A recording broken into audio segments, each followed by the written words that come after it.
నా ఎజెండా ఏంటి? నా గోల్ ఏంటంటే జగన్మోహన్ రెడ్డి గారు మళ్ళీ సీఎం కాకూడదు.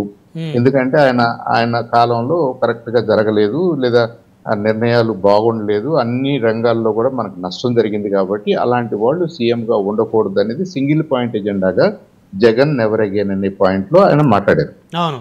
ఇక్కడ ఇక్కడ మనం హ్మ్. ఏమంటున్నామంటే ఆయనకి ఆ స్తోమత ఉందా? ఆ శక్తి ఉందా? ఆయన ఓన్లీ ఎన్ ఆఫీసర్ యెస్. గదా!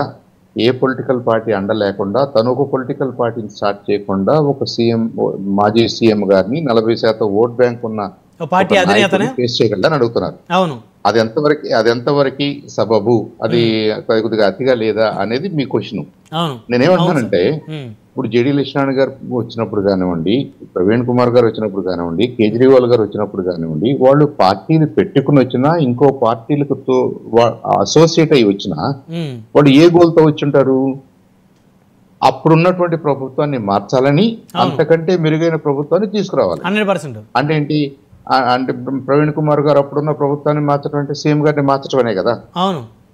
సీఎం గారు ఉండకూడదనే గదా! అవును. అలాగే ఇవాళ ఏమంటున్నాడు ఈయన, ఇప్పుడున్న ప్రభుత్వాన్ని మార్చాలంటలేదు. గతంలో జరిగిన ప్రభుత్వం లాంటి ప్రభుత్వాలు మనకొద్దు గాబట్టి, అలాంటి వాటికి అవకాశం ఇవ్వకుండా నేను నా వంతుగా ప్రయత్నం చేస్తానంటున్నారు. అవును.